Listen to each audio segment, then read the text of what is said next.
got so much motherfucking design on right now.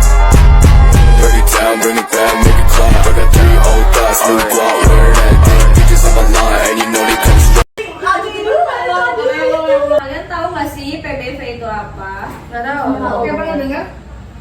Iya, PBV itu rasio yang dapat membantu investor dan trader dalam menentukan apakah harga suatu saham di pasaran masih bisa dibilang murah atau mahal. Nah, berarti kita harus punya contoh dari sebuah perusahaan. Contohnya apa tuh? Ada nggak? Mungkin ada nggak sih? Oh, mungkin kok ada nggak sih? Maaf ya. Jadi Itu nggak apa-apa. nanti bisa di skip, bisa di Nggak bisa. ada satu perusahaan bakso. Kita tuh bahas saham itu tuh mahal atau murah gitu. Nah, kan di situ dijual 2.000 per lembar jika itu sudah dipasarkan. Jadi 2.000 per lembar itu tuh harga pasar. Terus Yang 2.000.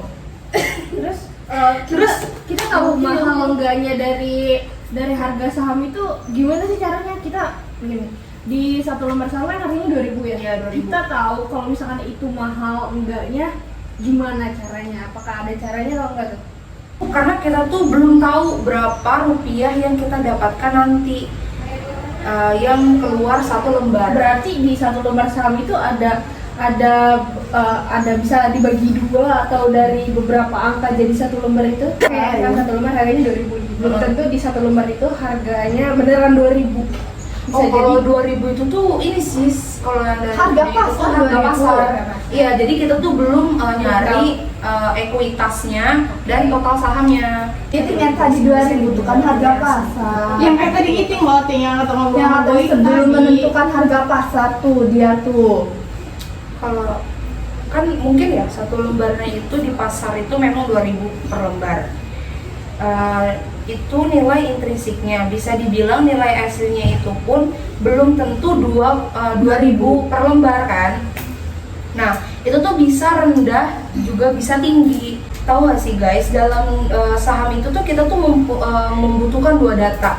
Yang pertama itu data ekuitas modal dan total saham. Karena itu kita tuh harus tahu modal tuh hasilnya dibagi berapa per lembar sahamnya gitu tuh. Misalnya ada contoh perusahaan A itu mempunyai ekuitasnya 10 juta, lalu dipecah menjadi 2 lembar. Nah, dari setiap satu lembarnya itu dihargai 5 juta kan. Terus Jadi nilai asli. nilai satu lembar 5 juta itu di pasarannya per lembarnya itu jadi 2.000. Nilai asli yang dia punya sebenarnya tadi berapa ekuitasnya dan dibagi jadi berapa lembar. Setelah kalian cari, ternyata ekuitasnya itu 10 juta. Terus jadi total sahamnya itu jadi ada total sahamnya itu ada 10 lembar, ya kan? Kalian bagi ya. Jadi kalau misalnya dibagi berarti per lembarnya itu 1.000, ya kan? Ternyata apa sih namanya bakso itu tuh budgetnya itu ekuitasnya tuh 10 juta. Ya. Terus total sahamnya yang ada di situ ternyata tuh ada 10.000 per lembar kan. Terus di situ tuh kita tuh harus cari hasil dari per lembarnya itu tuh berapa. Ternyata di sini tuh 10 juta dibagi 10.000, hasilnya itu 1.000 per lembar. Nah, kita tuh udah tahu nih nilai apa sih namanya? Nilai Lembar sahamnya. Iya, lembar sahamnya Nilai berapa? aslinya ya. Yang udah kita cari. Berarti aslinya itu tuh 1.000 per lembar. Nah, kalian tahu nih harga di pasarnya itu 2.000 per lembar kan? Terus sebetulnya itu nilai atau value yang dikandung dari satu lembar saham adalah 1.000 per lembarnya. Dengan kalian bayar 2.000, kalian dapat 1.000, artinya kalian mau membayar 2 kali lipat dibandingkan dengan nilai intrinsiknya atau nilai bukunya. Itulah konsep dari FVB value. Itulah nilai dari FPB alias price atau bahasa Indonesianya itu price 10 tahu harga. Kalau dalam kasus tadi adalah di pasar yaitu 2.000 value. Kita cuma harus bayar 500 atau 700 dari nilai. Kan perusahaan undervalue alias untuk dapetin Rp1.000 kita cuma harus bayar 500 atau 700. Nah, tadi kan yang harga di pasarnya itu kan 2.000 value-nya. Itu artinya kalau di dalam nilai buku alias nilai intrinsik dari satu lembar saham tersebut dalam kasus tadi adalah 1.000, yang mana itu didapatkan dari total ekuitas saham. Yang ada sekarang udah tahu kan FPB-nya adalah 2 kali dari harga tadi. Nah, apakah kita bisa menilai harga saham ini murah atau mahal? Bisa, karena rata-rata nilai saham tuh satu. FPB value itu tuh di atas 1 tuh bisa dibilang itu tuh rata-rata perusahaan. Rata-rata perusahaan yang bagus ya. Iya. Jadi itu udah termasuk. Jadi kebanyakan tuh di 1 ya. Jadi yang paling rendah itu tuh 1. Iya, kalau di bawah tuh paling yang Kalau misalkan 0, sekian berarti itu termasuk murah. Iya, murah. Itu termasuk murah. Karena 1 aja itu udah bisa disebut mahal. Nilai intrinsik dari satu lembar saham tersebut yang dalam kasus tadi adalah 1.000, yang mana ini didapatkan dari total ekuitas dibagi total lembar saham yang ada 2 kali. Apakah kita udah bisa menilai harga saham ini dengan murah atau mahal? Bisa. Kata kita tadi. Sebenarnya udah bisa. Bisa. Mahal. Karena rata-rata Kalau lebih dari 1. Kalau di bawah baru sah. Kalau misalkan nilai ya kalau dari pasarnya 2.000, sedangkan nilai intrinsiknya 1.000, cari perusahaan ini kan under value itu mahal ya? Under value itu di bawah. Kalau Over baru di atas. Berarti ini di bawah dong. Kalau misalkan kita ngikutin intrinsik, kita tuh nggak dapat ini apa sih namanya? Book value-nya. Jadi kita tuh malah dapetnya 500 atau 700 yang disebut murah. gue nggak paham. Mumet, gue juga nggak paham. Tapi kalau nggak dipaham-pahamin susah. Harus banget praktek. Iya. Jadi nih kan di pasarnya nih 2.000 nih. Iya. 2.000. Nilai yang kita hitung dari 10 juta per 10.000 tuh 1.000 kan nilai asli kita nih. Nilai asli. Berarti kita dapetnya cuma segini doang nih, 500 700. Nah, makanya si bakso ini mengikuti pasar. Oh iya. Mengikuti harga pasar. Terus Datanya itu udah ada. iya. Kita. Jadi kita cuma Nah, iya makanya terakhir tuh dia bilang sekarang tuh bersyukur jadi lebih tahu dia tuh sekarang harga sahamnya murah apa mahal. karena udah ada Iya. kayak gitu. Tahun kemarin. Berarti ini kayaknya dia lagi Yang ini baru deh, ini. ngebandingin beberapa Iya, beberapa. perusahaan Heeh. dan ngambil contoh dari perusahaan bakso ibaratkan. Tapi ngebandingin sama perusahaan-perusahaan lainnya, contohnya Iya, Rokok sama iya, Bar. tapi ekuitas sama total sahamnya itu sama. Iya. Jadi cuma Iya. itunya pembagiannya itu sama. I don't even know if you can handle it. All I know is you can have it. I don't even know if you can handle it. Tapi bukan menutup kemungkinan ada yang di bawah 1. Iya. Kita bisa lakukan 2 hal. Yang pertama, bandingkan PBV-nya dengan tahun sebelumnya. Bandingkan juga PBV-nya dengan usaha sejenisnya. Jadi kita harus Udah punya data yang tahun kemarin. Terus kita bisa, contohnya itu kayak Antam yang lagi ramai karena isu nikelnya dicari untuk bikin baterai mobil listrik. Oh, terus Iya. Price-nya berapa? price-nya itu tuh dari 7 bukan? dari data atau dari yang lain? Price-nya itu 2,710 hari ini. Itu yang dari Berarti itu data termasuk kemarin. dari data kan? Iya, dari data. Dari data. Dan rumusnya itu PBV sama dengan price dibagi book value-nya. Kita tinggal cari tuh book value-nya, yang berarti ekuitas dibagi total saham dari Antam.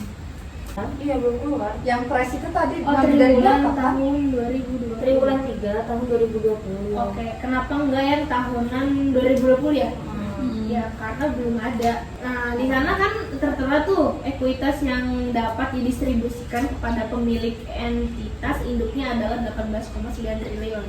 Jangan lupa, ini karena satuannya Rp1.000, jadi kita kali 1.000. Iya. Berarti 18,9 triliun dikali 1000. Ya, kita masukkan ke rumus 18,9 triliun. Mas Bayu ini buat tidak cari bicara. sahamnya. Iya. Mas Bayu tidak bicara. Selanjutnya untuk cari total saham beredar Antam, caranya adalah lo buka website idx.co.id. Di situ terus lo ke data pasar, klik yang ringkasan saham, ya kan? Yang dilihat ini. Lalu di sini kan ada banyak nih checklistannya. Kita cuma butuh 3 hal, yaitu kode saham, nama perusahaan, dan listed share-nya doang. Iya. Terus atau bahasa Indonesianya lembar saham beredar. Ekuitasnya kita ambil dari data laporan keuangan Antam triwulan 3 tahun sebelumnya. 3 tahun sebelumnya 2020, sekarang kan 2023 ya. Iya. Nah, kenapa? Nah, sisanya lo tinggal hapus tulisannya. Terus lo ubah jadi 100 entries. Tinggal lo scroll deh ke bawah, cari yang kode sahamnya Antam. Nanti di situ ada. Berarti Dan pastiin hasilnya berarti hasilnya total lembar saham beredarnya adalah 24 miliar lembar saham.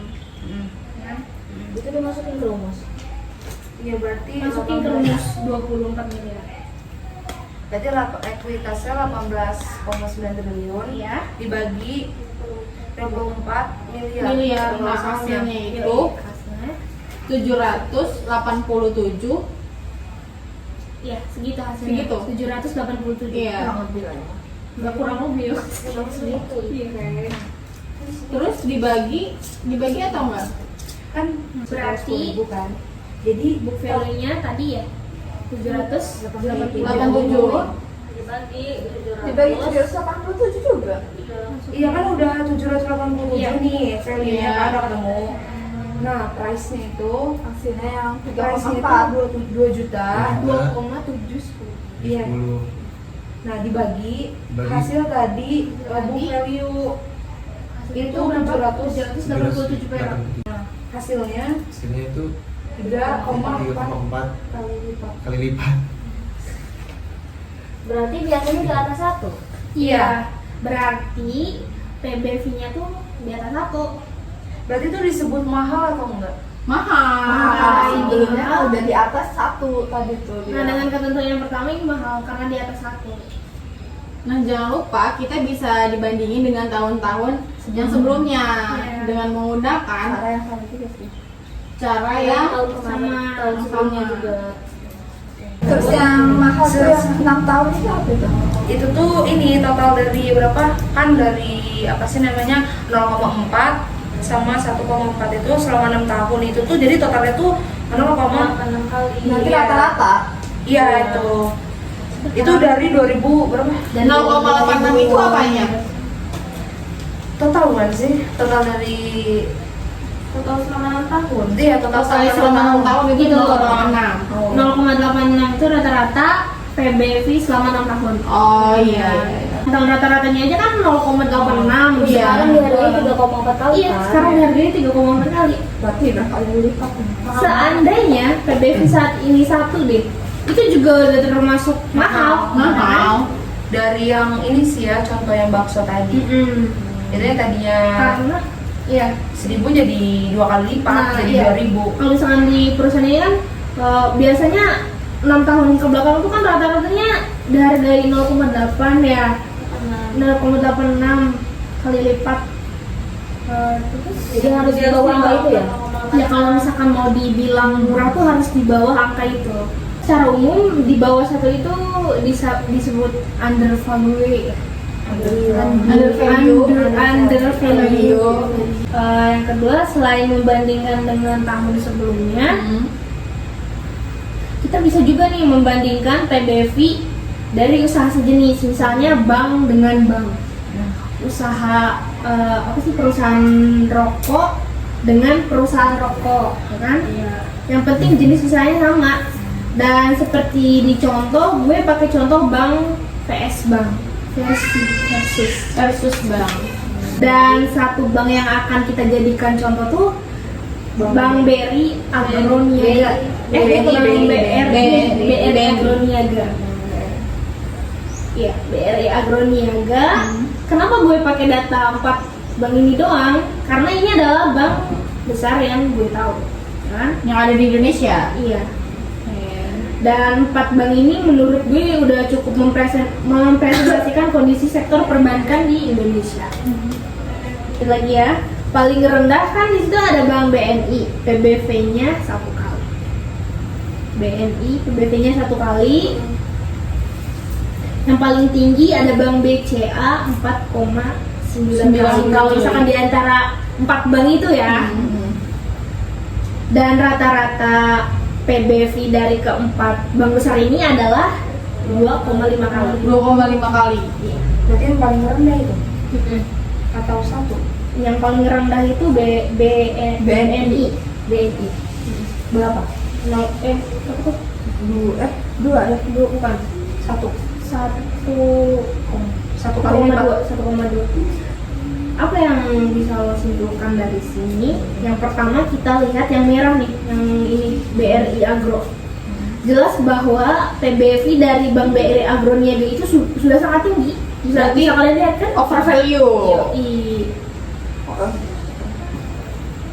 Nah, bener tuh tadi BRI Agro tuh mengalami over value, terlampau tinggi, sangat over value dibandingkan dengan rata-rata PBV dari 4 bank besar lainnya.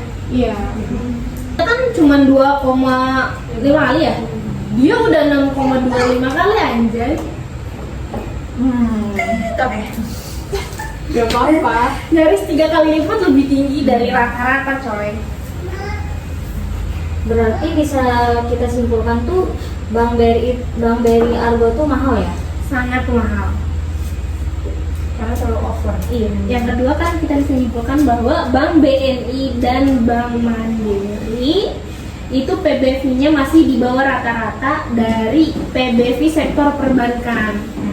Yang memberikan kita sinyal bahwa harga saham Bank BNI dan Mandiri saat ini masih dikatakan murah dibanding bank lainnya. Lakukan konfirmasi, cek lagi dari masing-masing perusahaannya rata-rata PBV tahunannya berapa, rata-rata perusahaan dari bank-bank tersebut, kan? Terus kalau ternyata memang di bawah rata-rata tahunannya juga, itu adalah tanda yang bagus lah, ya kan? Iya benar. Ya semakin meyakinkan kita bahwa harga saham tersebut sedang murah, kan? Dari PBV itu doang, awalnya memang gue pikir kan susah ya dan makan banyak waktu gitu. Ternyata harus nyari data ini, gue pikir kan susah atau sulit, harus nyari data ini, data itu. Tapi setelah gue latih berulang-ulang nih, ternyata cukup simpel dan gue senangnya tuh gue jadi tahu nih saham ini lagi murah atau lagi mahal. Iya, simple caranya tuh. Ternyata yang gue pikir susah tuh ternyata simple. Gue pakai satu rasio ini aja sudah sangat membantu meningkatkan kepedean gue dalam memilih saham. Selanjutnya adalah apakah satu rasio ini doang udah cukup untuk akhirnya kita memutuskan akan membeli suatu saham? Cukup kan? Cukup aja ya. Karena sesimpel itu kan yang dipikir sulit ternyata ada cara sesimpel itu. Namun alangkah baiknya kalau kita juga memperhatikan hal lain coy. Karena kita harus memperhatikan hal-hal lain kan, kayak kekuatan perusahaan yang menghasilkan laba, dia mampu atau enggak menghasilkannya, gitu. Lo memperhitungkan 2 rasio aja udah cukup banget dibandingin lo ngikutin apa kata orang, apa kata Pak Ustadz deh. Pak Ustadz? Iya. Bisa. Yang contohnya tuh kayak tapi bukan makin banyak rasio makin baik ya. Jadi lo pakai 30 rasio keuangan sebelum membeli satu saham perusahaan. Lebay banget gitu, orang beberapa aja udah cukup kok sebetulnya.